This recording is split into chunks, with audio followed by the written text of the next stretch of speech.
নমস্কার, আপনারা দেখছেন সময় কলকাতা। সময় নিউজ ডে রয়েছে, আমি সৈকত। চোখ রাখবো বিস্তারিত খবরে। আবারও অস্ত্রের হদিশ মিলল সন্দেশখালীতে। এবার সন্দেশখালীর খটিরঘাট এলাকায় তৃণমূল ব্লক সভাপতি দিলীপ মল্লিকের বাড়ির পাশ থেকে উদ্ধার হয়েছে অস্ত্র। আশেপাশের আরও কয়েকটি বাড়িতেও বিপুল পরিমাণ অস্ত্র মজুদ থাকতে পারে বলে অভিযোগ স্থানীয়দের। পাশাপাশি দুই সিভিক ভলেন্টিয়ার মৃত্যুঞ্জয় মণ্ডল ও নিশিকান্ত মণ্ডলের নামে উঠেছে এই ঘটনার প্রেক্ষিতে। অবিলম্বে ঘটনার পূর্ণাঙ্গ তদন্ত এবং প্রশাসনের হস্তক্ষেপের দাবি জানিয়েছে স্থানীয়রা। ভোটের ফল প্রকাশের পর থেকেই দিলীপ মল্লিক পলাতক বলে জানা গিয়েছে। আমাদের সঙ্গে এই মুহূর্তে টেলিফোন লাইনে রয়েছে আমাদের প্রতিনিধি হাসানুজ্জামান। সন্দেশখালীতে আবারও অস্ত্রের হদিশ, কি জানতে পারছো? হ্যাঁ দেখো, একেবারেই তোমাকে বলে রাখি, আবারও কিন্তু একেবারে সন্দেশখালীতে অস্ত্র ভান্ডারের হদিশ এমনটাই কিন্তু জানা যাচ্ছে। সন্দেশখালী যে ব্লক সভাপতি রয়েছে দিলীপ মল্লিক, তার বাড়ির পাশের পুকুর থেকে উদ্ধার হয় বিপুল পরিমাণে আগ্নেয়াস্ত্র।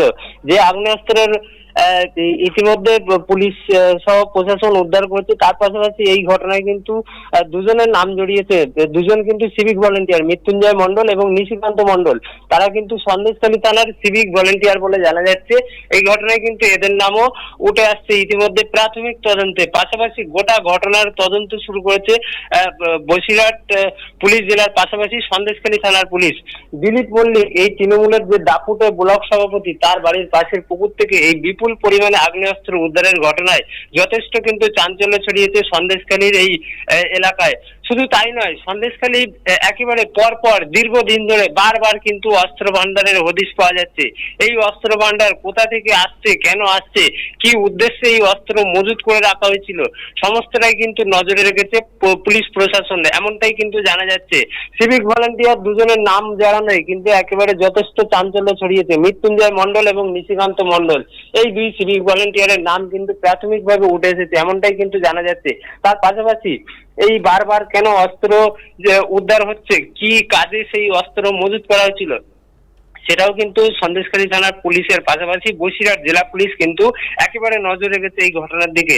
আর এই দিলীপ মল্লিকের বাড়ির পাশের পুকুর থেকে আগ্নেয়াস্ত্র উদ্ধারের ঘটনায় যথেষ্ট কিন্তু একেবারে চাঞ্চল্য ছড়িয়েছে। পাশাপাশি পুরো ঘটনার দিকে নজর রেখেছে সন্দেশখালী থানার পুলিশ, এমনটাই কিন্তু জানা যাচ্ছে। সৈকত, ধন্যবাদ হাসানুজ্জামান। আবার অস্ত্রের হদিশ মিলল সন্দেশখালীতে। এবার সন্দেশখালীর খটিরঘাট এলাকায় তৃণমূল ব্লক সভাপতি দিলীপ মল্লিকের বাড়ির পাশ থেকে উদ্ধার হয়েছে একাধিক অস্ত্র।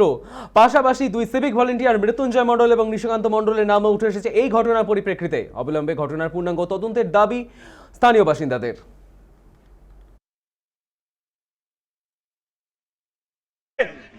করে হিন্দুদের রক্ত বন্যে ববি দেবো। 2026-এ বিধানসভায় যদি জিততে পারতো, তৃণমূল যদি ক্ষমতায় আসতো, সমস্ত যারা বিজেপির কর্মী বা যারা বিজেপি করতো তাদেরকে মেরে কেটে কুচে কুচে নদীতে ভাসিয়ে দেওয়ার কথা যেটা বলেছিল এর আগে, ভোটের আগে যেটা বলেছিল, সেটা আমরা এখন বাস্তবে দেখতে পাচ্ছি যে দিলীপ মল্লিকের বাড়ির আশেপাশে থেকে বিভিন্ন রকমের অস্ত্রপাতি পাওয়া যাচ্ছে, বিভিন্ন বড় বড় দা পাওয়া যাচ্ছে। প্রশাসনকে বলবো যে প্রশাসন যেন এখানে যারা আশপাশে যারা আছে দিলীপ মল্লিকের সাগরেদ, তাদের বাড়িতে তল্লাশি করে খোঁজ খবর নিলে দেখা যাবে প্রচুর অস্ত্র শস্ত্র বিভিন্ন রকম জিনিসপত্র পাওয়া যেতে পারে। আমাদের বিধানসভা ভোটের পরে যে জিনিসটা আমরা দেখেছি, যে আমরা এর আগেও অবজেকশন করতে গিয়েছিলাম যে এরা আগ্নেয়াস্ত্র নিয়ে ঘুরে বেড়ায় গ্রামে, যেহেতু দিলীপ মল্লিকের বুথ এবং দিলীপ মল্লিকের বাড়ির পার্শ্ববর্তী জায়গা, একদম পাশে খটিরঘাটে, এখানে দেখেছি আমরা প্রশাসনের যারা সিভিক পুলিশ, মৃত্যুঞ্জয় আর নিশিকান্ত বা আরও যারা সিভিক, তারা এখানে দিনের পর দিন তারা চকি দিয়েছে। এবং তাদের আমার তো মনে হয় বা আমাদের মনে হয় তাদের সহযোগিতায় এই জিনিস কোনোদিনই সম্ভব না। এইভাবে আগ্নেয়াস্ত্র এখানে ফেলে দেওয়া সেখানে ফেলে দেওয়া, এটা কোনোদিনই সম্ভব না। এখন কি চাইছেন? এখন আমরা চাইছি এর সঠিক তদন্ত, আরো কত কি আছে, এবং এদের অ্যারেস্ট, দিলীপ মল্লিক, গৌরায়, এদের অবিলম্বে অ্যারেস্ট করার জন্য আমরা প্রশাসনের কাছে আর্জি জানাচ্ছি।